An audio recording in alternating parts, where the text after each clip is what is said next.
Berlinang air mata, istri Charlie Kirk maafkan penembak suaminya.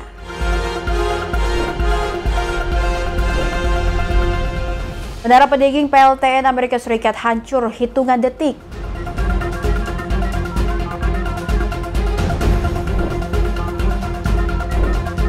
Raja Charles III bertemu orang tertua di dunia, sebut Charles muda idaman para gadis. Halo, selamat datang di Mata Dunia, program yang mengupas berita dan peristiwa global tentunya dari berbagai belahan dunia. Saya Lydia Junita akan menemani Anda selama 30 menit ke depan. Berikut informasi selengkapnya.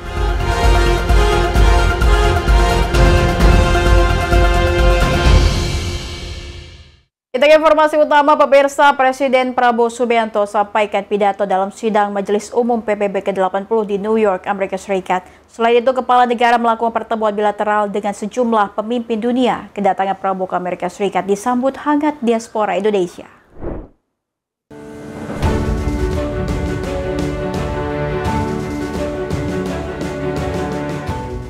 Setelah 1 dekade absen, Indonesia kembali hadir dalam sidang Majelis Umum PBB.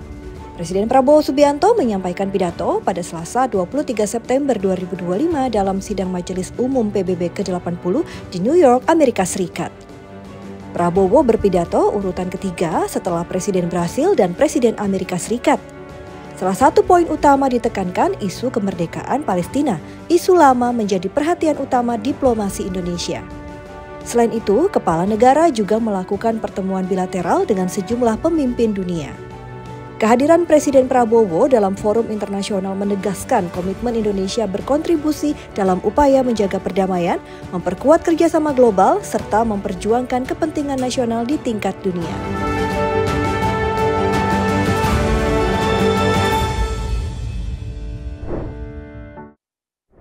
Pemirsa, ditemukan bom sisa Perang Dunia Kedua di Quarry Bay, Hong Kong. Imbasnya 6.000 warga dievakuasi. Butuh waktu 9 jam tim penjinak bom menyelesaikan misinya.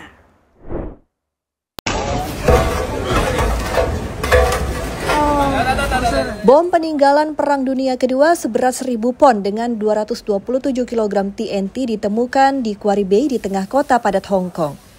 Bom ditemukan di area konstruksi sehari sebelumnya, memaksa 6.000 warga dievakuasi. Butuh 9 jam bagi tim penjinak menyelesaikan misi pada Sabtu 20 September 2025. Karena risiko sangat tinggi, maka dilakukan rencana evakuasi darurat. Demikian penjelasan Komandan Distrik Kepolisian Hong Kong, Andy Chan.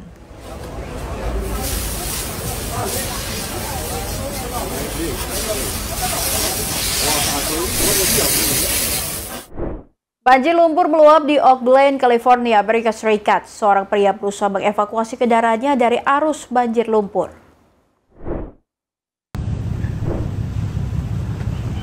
Watch out! Ini dia video amatir warga merekam detik-detik seorang laki-laki berusaha menyelamatkan mobilnya dari banjir lumpur di Oak Glen, California, Amerika Serikat pada Kamis 18 September 2025. Usahanya tak membuahkan hasil. Mobil terjebak arus banjir lumpur. Dilaporkan tidak ada korban luka dari insiden ini. Beberapa rumah rusak dan jalan tertutup lumpur. Daerah ini rentan erosi usai pulih dari kebakaran hutan El Dorado 2020.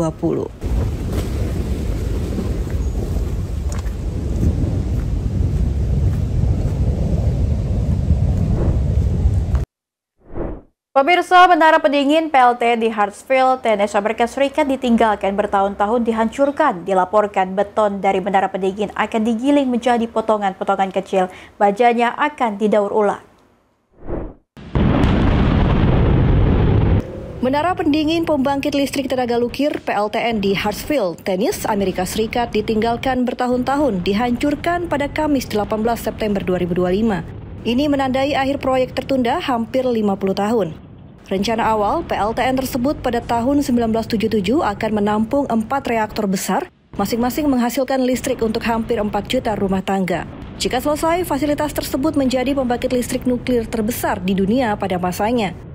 Pejabat Tennessee Authority atau TVA mengatakan menara setinggi 540 kaki dihancurkan untuk membuka lahan bagi pengembangan di masa depan. Rencananya, beton menara pendingin akan digiling menjadi potongan kecil dan disebar untuk menciptakan lahan kerikil di lokasi tersebut. Bajanya akan didaur ulang. Dilaporkan BBC, lebih dari 900 pon bahan peledak digunakan dan seluruh menara runtuh dalam hitungan detik. Pemirsa, informasi berita lainnya akan kami sajikan usai jeda berikut ini. Tetaplah bersama kami di Mata Dunia.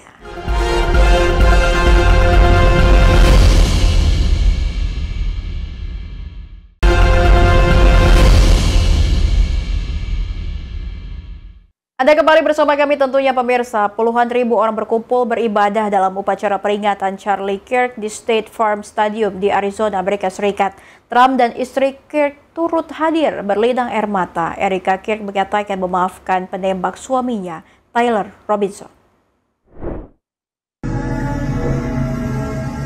Puluhan ribu orang berkumpul beribadah dalam upacara peringatan Charlie Kirk di State Farm Stadium di Arizona, Amerika Serikat pada Minggu 21 September 2025. Hadir dalam acara ini Presiden Amerika Serikat Donald Trump dan Elon Musk. Keduanya duduk bersama dan berbincang. Di sini juga hadir istri Charlie Kirk, Erika Kirk. Dalam kesempatan ini, Erika Kirk berbicara tentang misi suaminya membantu para pemuda. Saat berbicara, Erika Kirk mengaku sudah memaafkan terduga penembak suaminya, Tyler Robinson. Ibu dua anak ini tak mampu membendung air mata. Menurut Erika Kirk, kebencian bukan dibalas dengan kebencian, namun dibalas dengan cinta. Erika Kirk bergabung dengan Donald Trump di panggung acara. Charlie Kirk tewas ditembak di bagian leher saat menjadi pembicara di Universitas Utah Valley pada Kamis 11 September 2025. Charlie Kirk merupakan influencer dikenal sebagai pendukung Donald Trump.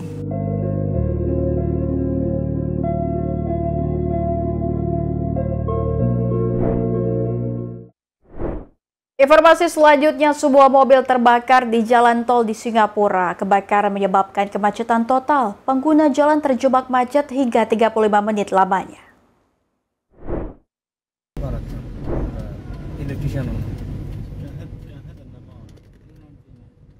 Sebuah mobil terbakar di Marina Coastal menuju jalan tol Air Rajah pada Kamis malam 18 September 2025. Imbas kebakaran menyebabkan kemacetan total.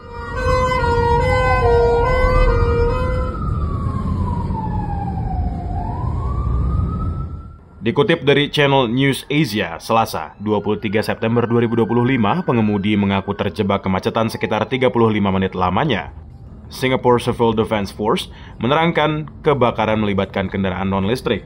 Penyebab kebakaran dalam penyelidikan.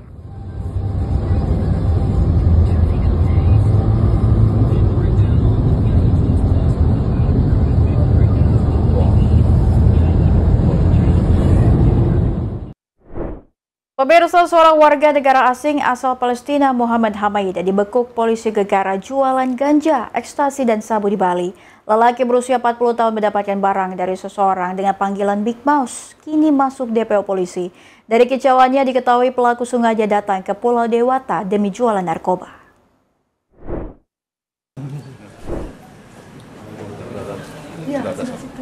Ini dia Muhammad Hamaida, warga negara asing, dihadirkan di hadapan media. Lelaki berusia 40 tahun ini tersandung masalah hukum lantaran jualan ganja, sabu, dan ekstasi. Perbuatannya tercium polisi. Hamaida diciduk di kosnya di Jalan Kesambi Indah nomor 27, Kerobokan, Kuta Utara, Badung, Bali, usai membeli ganja, ekstasi, dan sabu siap edar. Hasil penyisiran ditemukan dan disita ganja seberat 11,6 gram, beberapa butir ekstasi seberat 1,5 gram, serta sabu seberat 0,27 gram.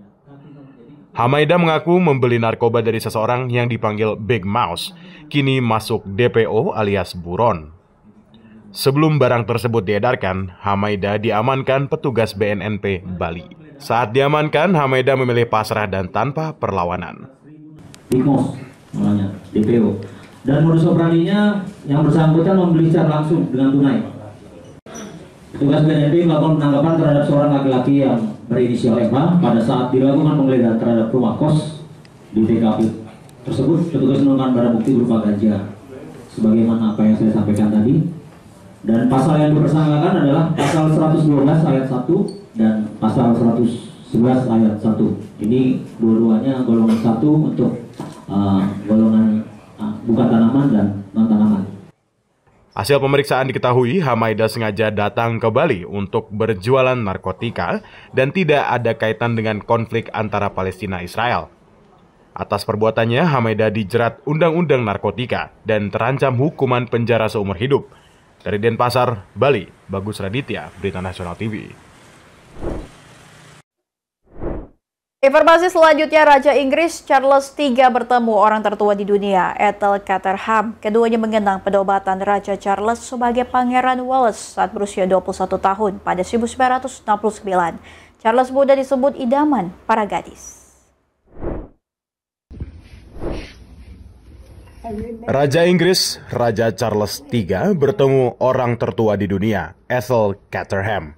Bulan lalu merayakan ulang tahun ke-116 dan menerima kartu ucapan dari Raja Charles. Saat pertemuan, keduanya mengenang kisah masa lalu. Ethel mengatakan, saat Charles muda, semua gadis jatuh cinta dan ingin menikah dengannya. Selain itu, Ethel ingat momen Ratu Elizabeth II mengangkat Charles sebagai Pangeran Wales di Kastil Caernarfon tahun 1969 saat ia berusia 21 tahun. Ethel Caterham tinggal di panti jompo di Lightwater, Surrey, menjadi orang tertua di dunia pada April setelah kematian biarawati Brazil, Sister Aineh Canbaro Lucas, pada usia 116 tahun. Ia lahir pada 21 Agustus 1909, 3 tahun sebelum bencana Titanic. Ethel Caterham saksi sejarah revolusi Rusia, Perang Dunia Kedua, dan pandemi COVID-19. And all the girls were in love with you. Pemirsa, informasi berita lainnya tentunya akan kami sajikan usai jeda berikut ini. Tetap saksikan Mata Dunia.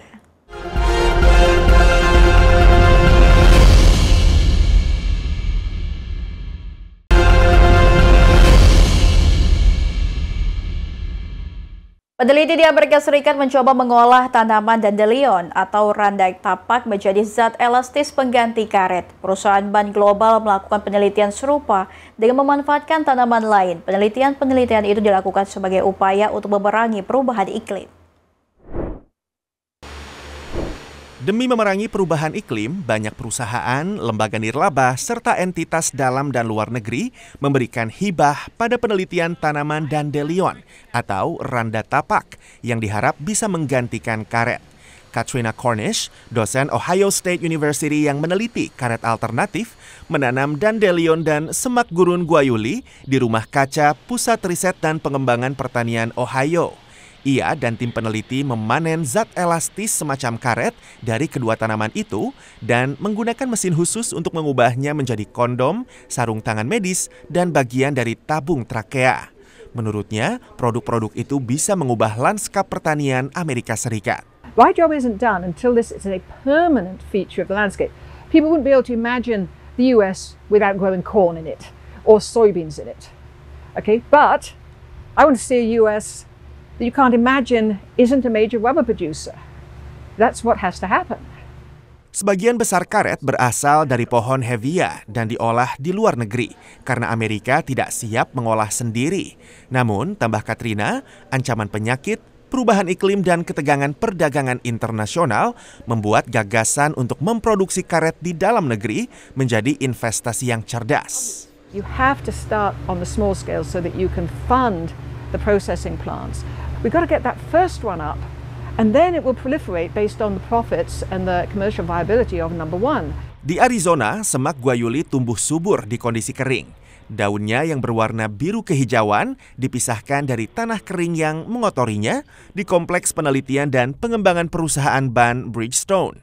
Selama 10 tahun terakhir, pemanfaatan semak guayuli oleh Bridgestone sendiri masih terbatas pada penelitian dan pengembangan. Baru 2 tahun belakangan, perusahaan ban ini mulai beralih ke tahap eksplorasi bisnis. The reason that we're so interested in guayuli is because we need a domestic source of natural rubber. If we continue to rely on a supply that comes from Southeast Asia, there's all these risks that are just out there. Saat ini pengamat menilai petani di Amerika sangat bergantung pada ekonomi pertanian skala besar sehingga memiliki opsi pasar. Bank-bank yang mendanai petani juga enggan mengambil risiko beralih sepenuhnya ke tanaman yang belum memiliki pasar yang mapan. Menurut lembaga riset industri IBISWorld, pasar industri manufaktur produk karet di Amerika jika diukur dari pendapatannya pada tahun 2023 yaitu sebesar 19,2 miliar dolar atau sekitar 300 triliun rupiah, naik 0,6% dari tahun sebelumnya. Dari Washington DC, VOA. Nah, pemirsa, India memasang keran air pump di jutaan rumah di pedesaan sebagai bagian dari program nasional guna menyediakan air bersih ke setiap keluarga di wilayah pedalaman. Menurut warga desa, negara masih kekurangan air. Dengan tersedia saluran air di setiap rumah sudah mengubah kehidupan mereka. Babli Devi adalah salah satu dari jutaan warga desa di India yang dulu harus berjalan jauh untuk mengambil air untuk mencuci dan memasak dari keran-keran umum dan sumber air lainnya. हम बहुत दूर से लाते थे पानी, दोपहर सुबह लाते थे, दोपहर को, शाम को 3 टाइम जाना पड़ता था, 2 बार भी जाना पड़ता था. Perjuangan seperti ini dulu terjadi di setiap rumah tangga di desa Kunsal di negara bagian Himachal Pradesh. 5-6 बाल्टी लग जाती ही ना घर में पानी की, बस नहाना धोना यही काम रहता था. पानी में नौकरी हो जाती ही हमारी पूरा दिन. Namun beberapa bulan lalu, saluran air minum mulai dipasang di setiap rumah di desa ini berkat program ambisius senilai 50 miliar dolar untuk menyediakan air pump bagi semua rumah tangga di wilayah pedesaan India. Hingga 5 tahun lalu, hanya sekitar 15% dari 200 juta rumah tangga di wilayah pedesaan India yang mendapat akses ke air bersih di rumah mereka. Jumlah ini meningkat menjadi sekitar 75% rumah tangga berkat kerja keras pihak berwenang untuk memasang jaringan pipa air bersih dalam beberapa tahun terakhir. Program ini tidaklah mudah. Negara bagian Himachal Pradesh misalnya mendapat curah hujan yang cukup, tapi air mengalir ke hilir di wilayah perbukitan sehingga menyebabkan kekurangan air di musim panas. Dan musim dingin membawa masalah lain. Merely providing tap was not sufficient. We had to have a regular and portable water to each and every household.